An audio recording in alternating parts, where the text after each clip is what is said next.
Hi, how are you today? I'm fine. How are you? I'm great. Well, let's introduce ourselves. I'm Megan. I'm Pastor Laura.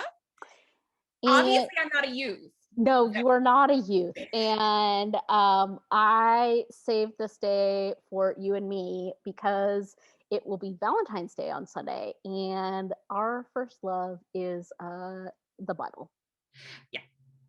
Well, and as a pastor, one of my loves are the weird Sundays. So this is Transfiguration Sunday, and it is the bridge between an ordinary time and Lent. So we're about to go into Lent this week. Mhm. And so Transfiguration Sunday, we'll talk about it after we read the scripture and as we're talking about it, why this marks the border between Jesus's ministry as it's been going along and his ministry as it approaches his death on the Yeah. cross. So, what is the scripture that we're reading today? So we are reading from Mark, the Gospel of Mark, the ninth chapter, verses 2 through 9, right? Yep.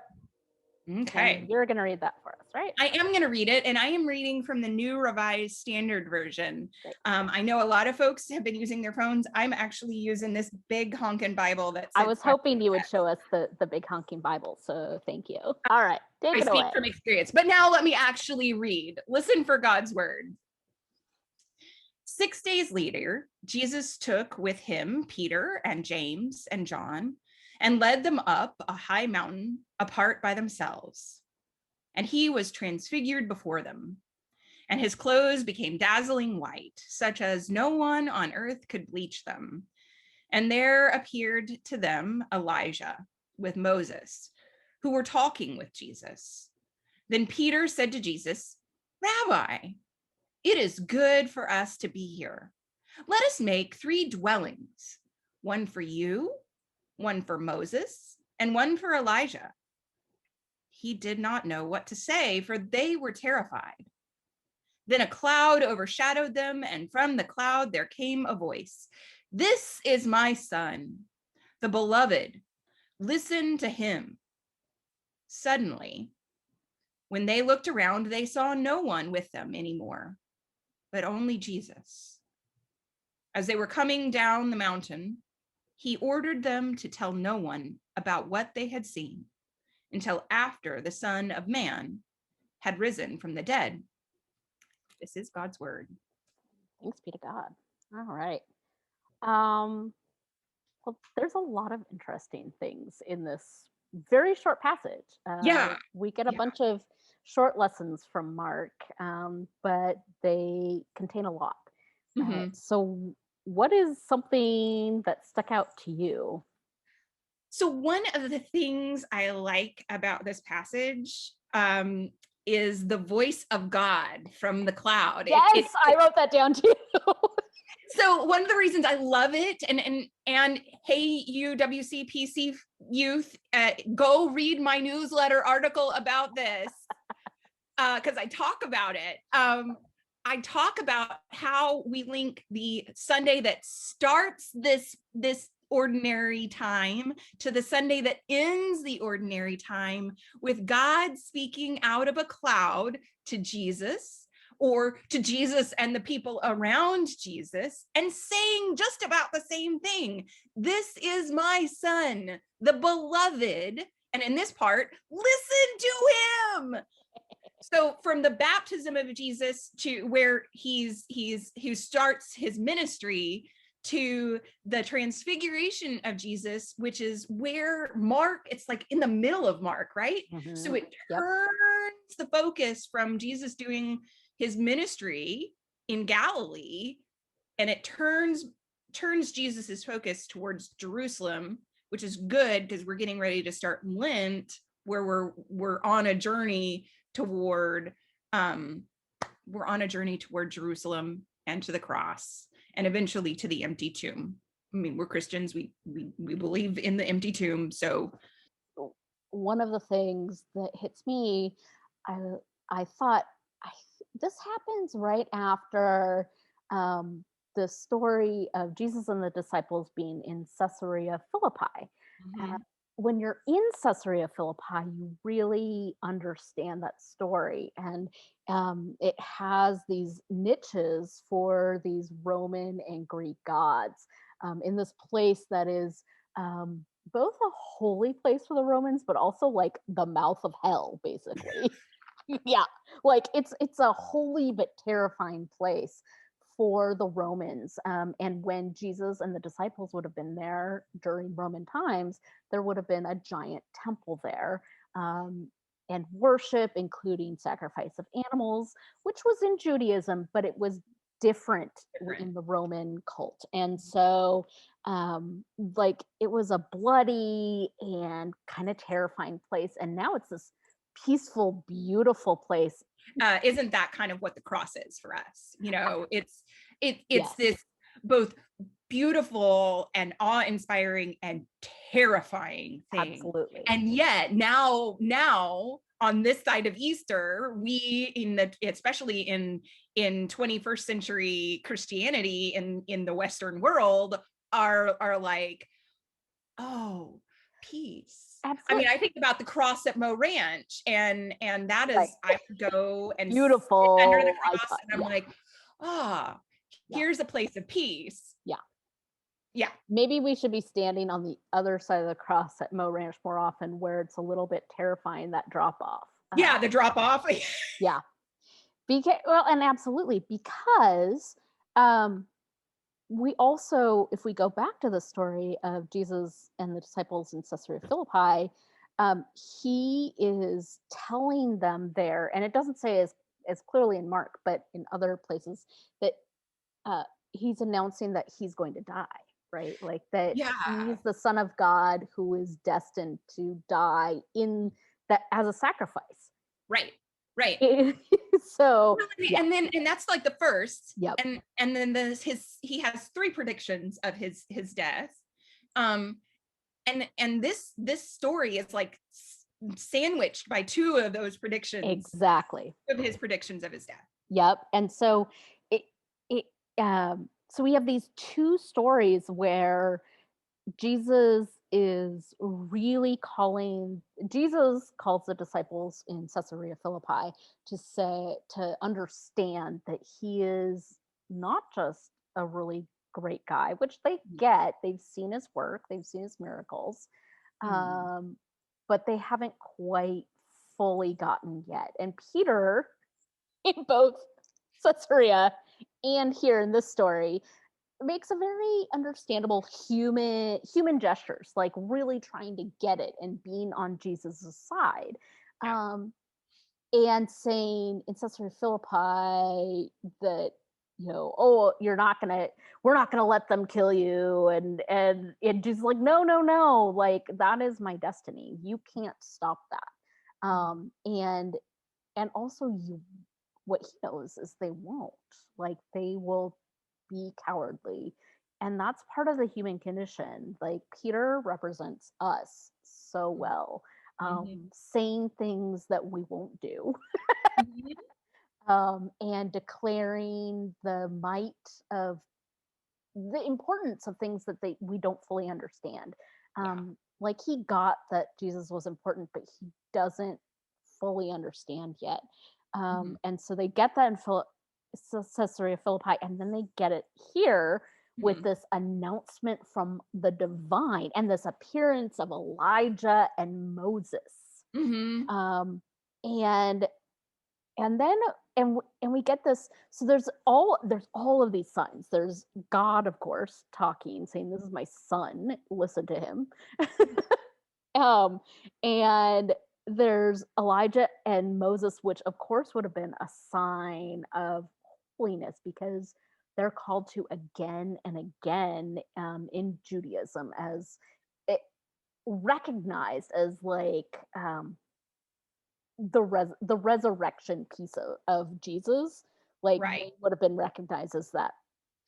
Well, I mean, am I remembering correctly? Because I read all of the Transfiguration stories, not just the one in Mark, Yes. but and the stuff that's around them. But am I remembering correctly that right before this, um, Jesus is asking, who do you say that I Yep. am? People, and I think it's Peter. It's like, Yep. well, some people say that you are Moses and Elijah. Moses and Elijah.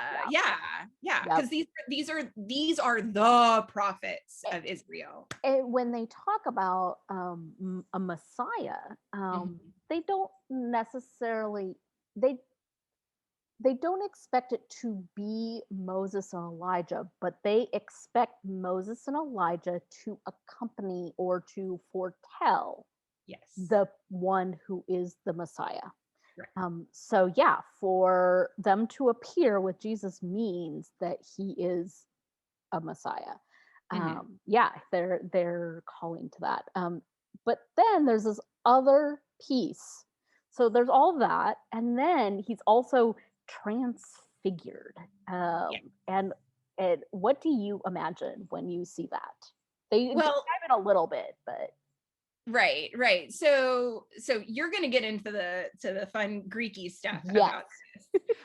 But I was in getting ready for our conversation, I was reading some things that other people have written about this, and Jill Duffield, she was talking about how she can't read these passages about the Transfiguration without thinking about the comic strip Calvin and Hobbes. So this may be a little old school for most of you youth that are listening, but just talk to your parents about it, because they'll know exactly what Jill Duffield's talking about and what I'm talking about. Calvin, the little boy, had this box that he called Calvin's imagination is like he plays with his friend Hobbes, who is a stuffed tiger but also is real to him. Yeah. Like Calvin's imagination puts pretty much anybody's imagination to shame. Yeah. Right. So he has this box that he calls the transmogrifier, and you put something into the box and it comes out something completely different. Right. Yes. So that's what she imagines. And now that I read what she had to write, I can't unsee that. Yes. Yeah. So the Greek, you and I were talking, I think it would be interesting to not translate the Greek into English as much and say metamorphosis. That's the Greek word, and that is what happens to Jesus. And we understand metamorphosis. We talk about it with butterflies. There are other times, but that's an easy example for us to understand that and that's a powerful and miraculous thing where God has created this creature that goes into a cocoon and completely rearranges its atoms to become similar to what it is. Like the body of the butterfly remains very much like the caterpillar.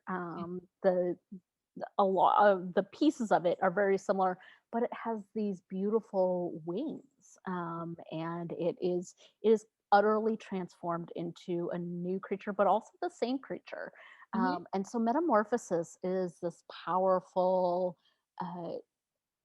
idea of completely being transformed, but also being the same, which you and I were talking about too. So Jesus is Jesus. He does not stop being Jesus, right? But he something about him is completely other, and you understand that he is both Jesus, the guy that you hang out with and have meals with and walk along the road and get rocks in your sandals alongside, as well as this person, even before God comes in the cloud, who is utterly other and holy, has something more about him that is more than all of us. So yeah, and it's in some ways it's more powerful in some of the other gospels because you also have the resurrection appearances where the disciples are like, "Who are you? We have no idea who you are." Yes. And you don't get that in Mark, right? But you kind of calls get back to this moment. Exactly. Yep. I don't want to diminish the importance of it here in Mark, but well, and it could be too that this is why Mark's gospel turns on this moment, right? That Right. it for in all the gospels, this story matters. It's not necessarily the turning point in the other gospels, but for Right. Mark, it definitely is. And we talked about this that uh, in Sunday school that Mark could end before they even see the resurrected Jesus. There's a tacked on ending on Mark that allows people to have a happy ending, Yeah. which is good. We like happy endings. And we know it happened, right? Because we talk about it. So it's okay that that happens. But the way that Mark is structured, like this is where this resurrection moment happens before the resurrection. Like we can Right. see who Jesus is fully even Yeah. before the resurrection. So maybe that's why we don't get that resurrection Yeah, appearance. it could be. Who knows? Well, and also Mark is designed to, when you get to the end of it, to go right back to the beginning. They're sent off back to their homes where they started from at Mhm. the end of Mark, and so if you don't have that resurrection piece, you recognize that it still has to happen, and that's also connected to this piece, right? Like, Exactly. so what happens after they come down from the mountain? Like on their way down, he says something. That's another piece that always sticks out to me. Yeah. He does Yeah. this thing, which he does throughout Mark, which he's Wait. like, yeah, shh, it's a Shh. secret. Don't tell me. Don't. Yeah. Keep These it. are the worst kept secrets in history. I know. Why do you think Jesus does say that to them and to other people? Why do you think Jesus says, don't tell anyone? That is the thing about Mark I've never gotten. I've never understood why it is that there's this messianic secret that's a part of Mark. Why he Mark doesn't Yeah. want he Mark doesn't want Jesus Yeah. to be revealed. Yeah. I think there is this Mark does want to really focus on the fact that Jesus, while divine, Yeah. is this very human person. Never wants Yeah. us to forget Mm-hmm. Jesus's humanity, Yeah. and that the ordinary really matters. And I think that his Jesus doesn't want people to go too far down the road of holiness and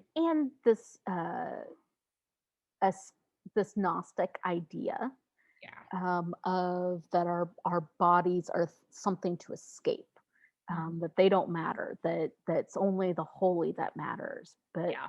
that and in fact the story, because Elijah, uh, if we read the Old Testament, he never dies. That's part of the Right. Right. power of Elijah, is that he's actually still in his body. Mm-hmm. Um, and Moses does die, but there's an aspect of him that's also he's also taken up into heaven, right? So both of them still have their bodies. Their bodies still matter. Mm-hmm.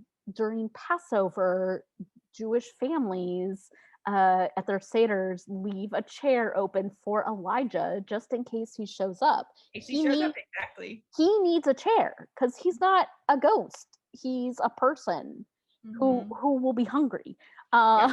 and will need to sit down. This whole thing is about this bodies still matter, even no matter how holy they are. Yeah.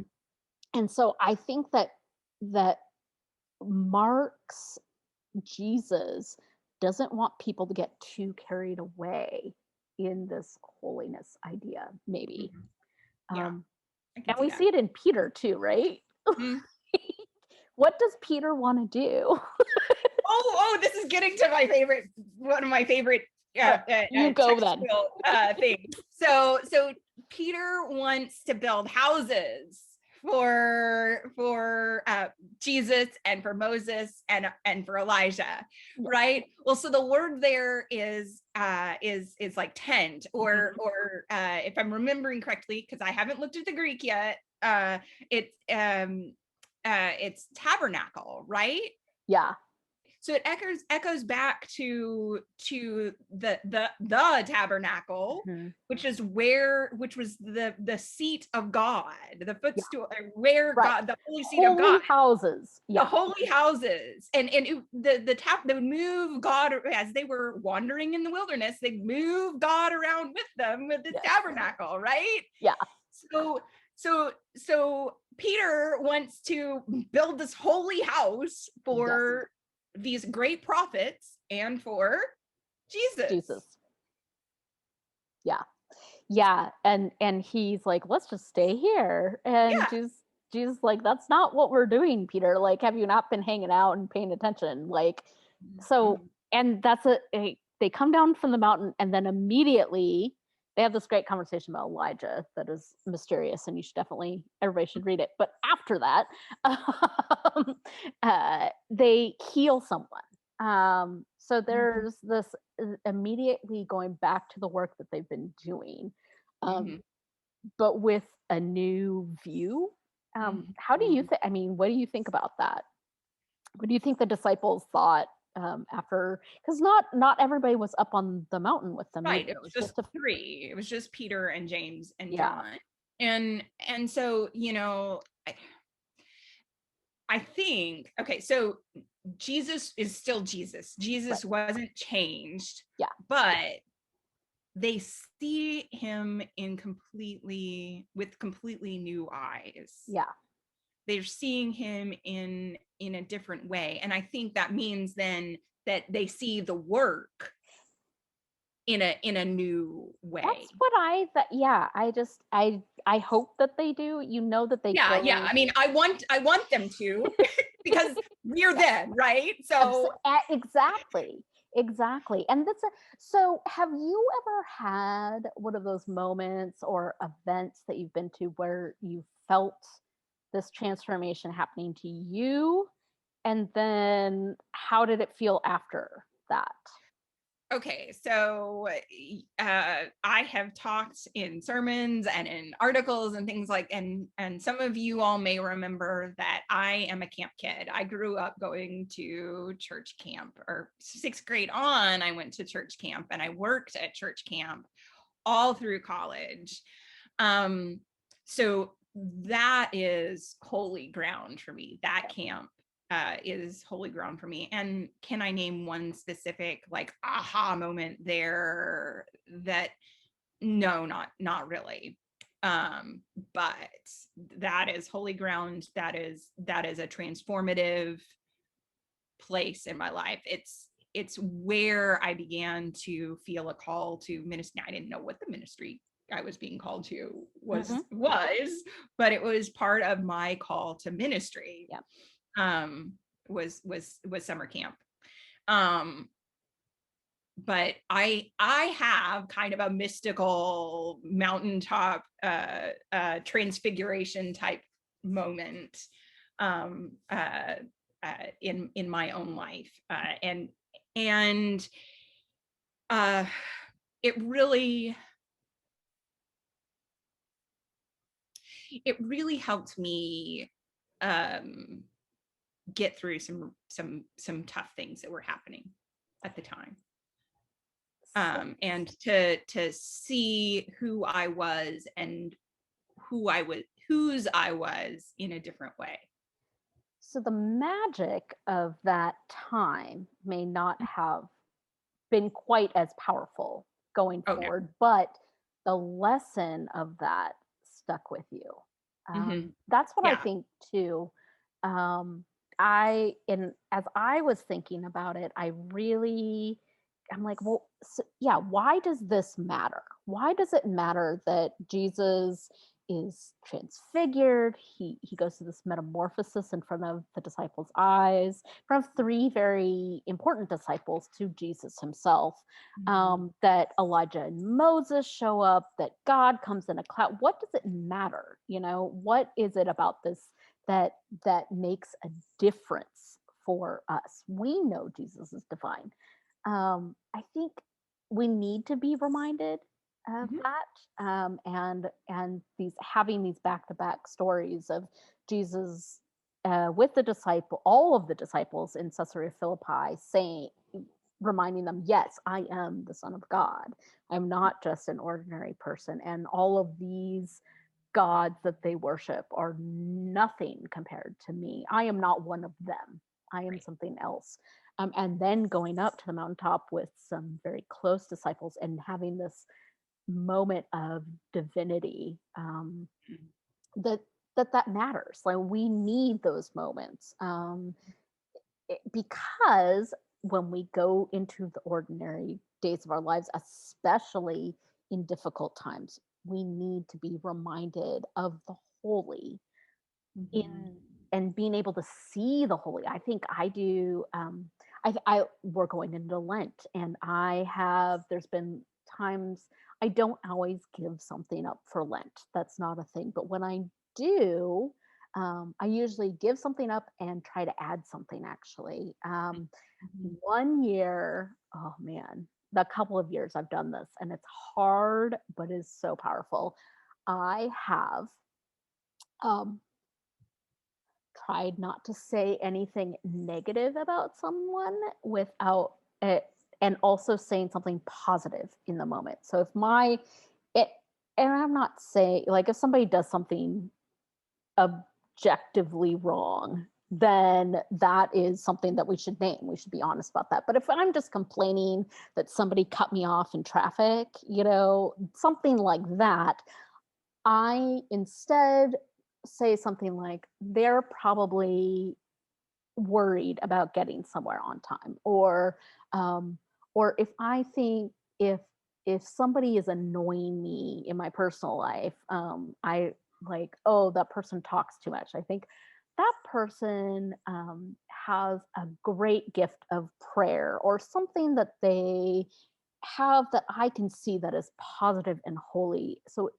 what is irritating me doesn't overwhelm me. And that has really helped, even after Lent, when I'm less deliberative about that, has helped me see things in a better light. And so I absolutely think that this is this kind of situation, and what you're talking about, that those really holy times help you carry that holiness through and see things in a different way as you go forward, Mhm. even the ordinary Mhm. times.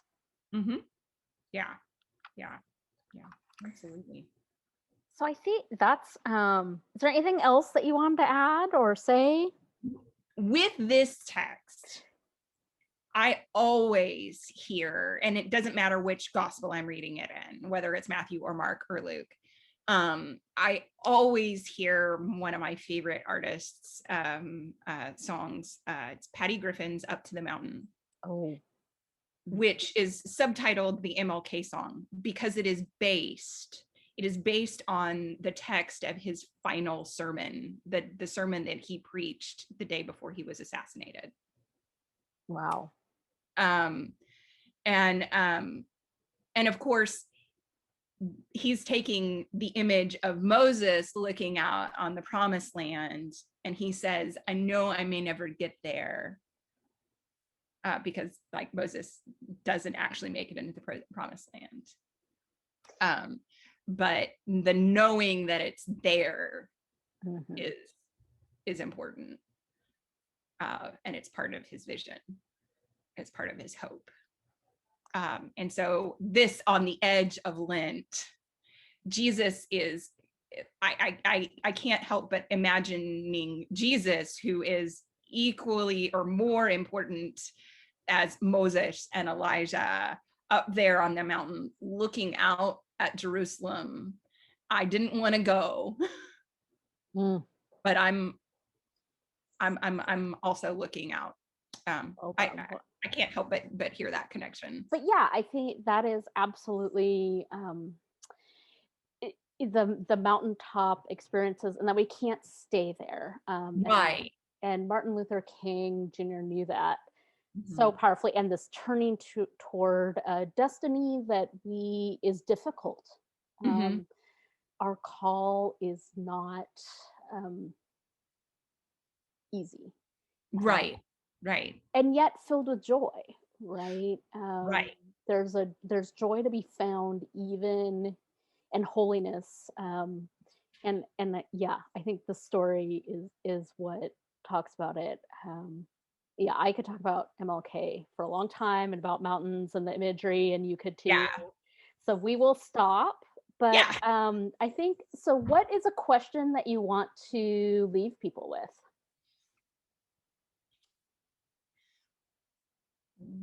Okay, so I think what are your mountain experiences? What are your mountaintop experiences?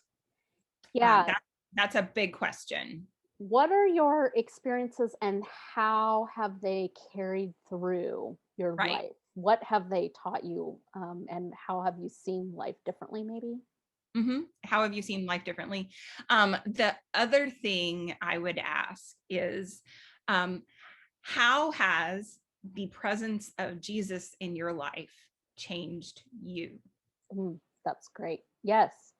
What is your transfiguration look like? What is your transfiguration? Yeah.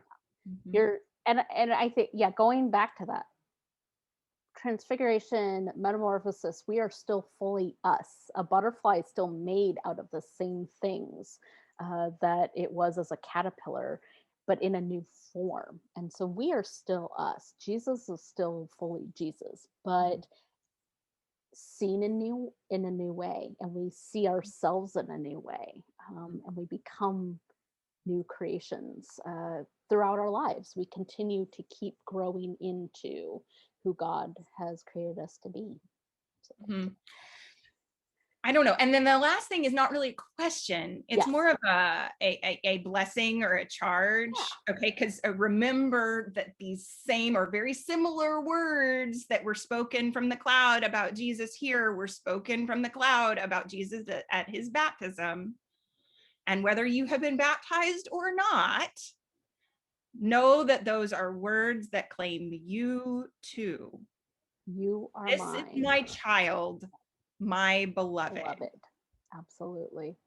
Well, thank you so much for this conversation. It was fun, and we'll have more nerdy conversations in the future. Yes, I look forward to it. Happy Valentine's Day and happy Transfiguration Sunday. You too. Thank you.